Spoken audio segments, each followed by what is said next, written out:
Dobro došli nazad trgovci. Danas ćemo s vama podijeliti snažnu strategiju trgovanja koja je privukla mnogo pažnje.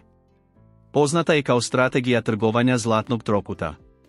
A ono što ga čini tako posebnim je njegova sposobnost da zajedno koristi snagu triju čarobnih indikatora kako bi signali bili točni. Dakle, bez gubljenja vremena, počnimo s videozapisom.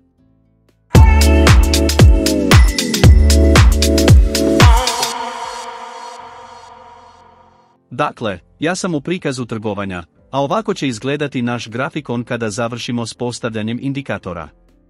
Kao što vidite, ova strategija se sastoji od 3 indikatora. Ovu strategiju možete koristiti u bilo kojem vremenskom okviru. Za objašnjenje ove strategije koristit ću Bitcoin grafikon na vremenskom okviru od 5 minuta. Detaljno ću objasniti strategiju i postavke za indikatore. Dakle, za ovo prvo maknimo ove pokazatelje s grafikona kako bih mogao objasniti sve od početka. Dakle, prvo dodajmo naš prvi indikator na grafikon. Da bismo to učinili, otvaramo karticu indikatora i tražimo indikator vrste trenda. Nakon toga ćemo grafikonu dodati ovaj indikator vrste trenda autora Boba Ravira. Kao što vidite, ovaj se indikator sastoji od mnogo elemenata koji ga otežavaju očitavanje. Zato ćemo otvoriti postavke za ovaj indikator. Optimizirat ćemo ga za našu upotrebu. U kartici stilova moramo učiniti opciju nulte boje vidljivijom i lakšom za čitanje na grafikonu. Pa ću zato odabrati zelenu boju. Povećajte neprozirnost na 100. Također liniju učinite podebljanijom. Zatim ćemo povećati neprozirnost opcije boje 1 na 100. Također ćemo liniju učiniti debljom. Tada ćemo promijeniti opciju boje 2 u tamniju crvenu. I povećajte neprozirnost na 100. Također ga učinite podebljanim. Ostavit ćemo neprozirnost područja uzlaznog trenda na 10%. I smanjite neprozirnost bočnog područja na 0%. I na kraju, ostavljamo neprozirnost područja silaznog trenda također na 10%. Dakle, ovo će biti sve promjene koje ćemo učiniti za ovaj pokazatelj. Hajde sada brzo vidjeti kako možemo koristiti ovaj indikator u našem trgovanju. Na primjer, ovdje na ovoj poziciji možemo vidjeti da je siva linija ušla u gornje područje, koje je zelene boje. To znači da se uzlazni zamah počinje graditi odavde. I ovdje siva linija mijenja svoju boju u zelenu. To znači da je tržišni zamah prema gore kontinuiran. I mogli bismo iskoristiti ovu priliku otvaranjem trgovine za kupovinu ovdje. Slično ovdje možemo vidjeti da je siva linija ušla u donje područje oscilatora koje je crvene boje. To nam govori da silazni trend tržišta počinje odavde. Onda nakon nekog vremena vidimo kako se siva linija mijenja u crvenu boju. To ukazuje da će silazni trend ostati neko vrijeme. I možemo ući u prodaju. Dakle, ovako čitamo ovaj pokazatelj. Sada ćemo dodati još jedan indikator na grafikonu. Zato se vratimo na karticu indikatora i primijenimo naš drugi indikator na grafikon. U traci za pretraživanje tražit ćemo unutardnevni pokazatelj kupnje i prodaje. Zatim dodajte ovaj indikator na grafikon. Ovo će biti indikator koji će nam dati signale za kupnju i prodaju. Ali prije nego što upotrijebimo ovaj indikator, moramo promijeniti njegove postavke. Dakle, pristupimo postavkama za ovaj indikator. A na kartici unosa promijenit ćemo donju vrijednost opcije RSI iz 20 na 24. Zatim ćemo promijeniti opciju duljine SMA sa 70 na 100. Nakon toga ćemo prijeći na odjeljak stila. A ovdje, moramo promijeniti sve opcije boja SMA u jednu boju po našem ukusu. Napravit ću ga bijelim. Možete učiniti sve što je dobro za vas.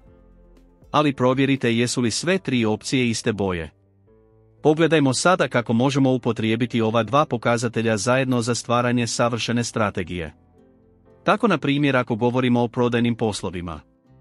Prvo ćemo pričekati signal za prodaju kao što je ovaj od intraday buy and sell indikatora. A svijeća na kojoj smo dobili signal trebala bi biti ispod bijele linije pokretnog prosjeka. Za daljnju potvrdu. U nastavku ćemo pogledati naš drugi pokazatelj. I ova linija bi trebala biti u donjem području koje je crvene boje, baš kao što je ovdje. Kao što vidimo, signal prodaje koji smo dobili potvrđen je našim drugim indikatorom. Na primjer, ako bismo ovdje otvorili prodajni obrt, možete vidjeti nevjerojatnu količinu profita koju smo mogli ostvariti ovom trgovinom. Suprotna pravila vrijede za kupovinu. Usput, ako vam se ne da sami analizirati cijene, možete se pridružiti mojoj besplatnoj Telegram grupi. Ovdje svakodnevno dijelim pozicije za kupovinu i prodaju koje otvorim. Link je u opisu ispod ovog videa. Dakle, kako biste trgovali u skladu s trendom tržišta i strategiju učinili točnijom, bolje je ovoj strategiji dodati još jedan indikator. Stoga ćemo otvoriti karticu indikatora. I traži crna zastava. Nakon toga dodajte indikator Swing Arm TR na grafikon. Kao što vidite, dodavanje ovog indikatora pretvara grafikon u nered. Ali bez brige, možemo to lako popraviti. Dakle, pristupimo postavkama za ovaj indikator. A na kartici unosa, promijenit ćemo opciju vrste staze na neizmijenjenu. I postavite HDR period na 200. Zatim ćemo promijeniti ATR faktor na 6. A zatim ćemo otvoriti odjeljak za stil. U ovom ćemo odjeljku onemogućiti sve opcije osim posljednje opcije pozadine crteža. Onemogućit ćemo sve ove opcije jer nam nisu potrebne u našoj strategiji i otežavaju čitanje indikatora.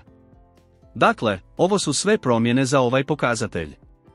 Ovaj pokazatelj jasno prikazuje trend tržišta. Kad god je cijena iznad ovog indikatora, a boja indikatora je zelena, to znači da smo trenutno na rastućem tržištu i da nam je dopušteno ulaziti u kupnju, a upravo suprotno vrijedi za prodaju. Sada kada je naše postavljanje dovršeno, prođimo kroz potpuna pravila za ulazak u trgovinu kupnje i prodaje pomoću ova 3 indikatora. Dakle, da bi trgovanje kupnjom bilo valjano, prije svega želimo da nam indikator kupnje i prodaje unutar dana da signal za kupnju. Nakon što to dobijemo, potvrdit ćemo ovaj signal, gledajući indikator Trend Type. I kao što sam već spomenuo, ova linija bi trebala biti u zelenom području i također bi trebala biti zelene boje.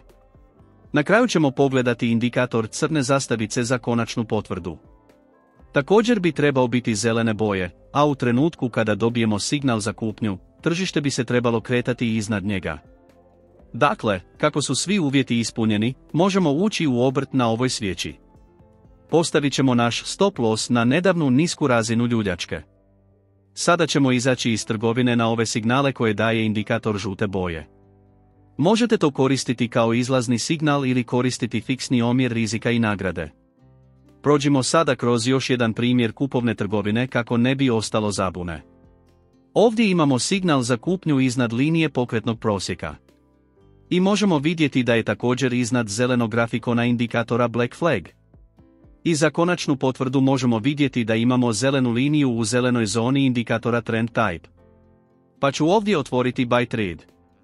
A zatim postavim svoj stop loss na nedavni swing low. Sada da vidimo hoće li ova trgovina biti isplativa ili će pogoditi naš stop loss. Kao što možete vidjeti ovdje, dobili smo izlazni signal pomoću indikatora, tako da ću ovdje izaći iz trgovine. I možete vidjeti da bi ovo bila nevjerojatno unosna trgovina. Nadam se da ste razumjeli pravila za ulazak u kupovnu trgovinu. Prođimo sada kroz pravila za ulazak u prodajnu trgovinu kroz ovu strategiju. Usput, ako vam se ne da sami analizirati cijene, možete se pridružiti mojoj besplatnoj Telegram grupi. Ovdje svakodnevno dijelim pozicije za kupovinu i prodaju koje otvorim.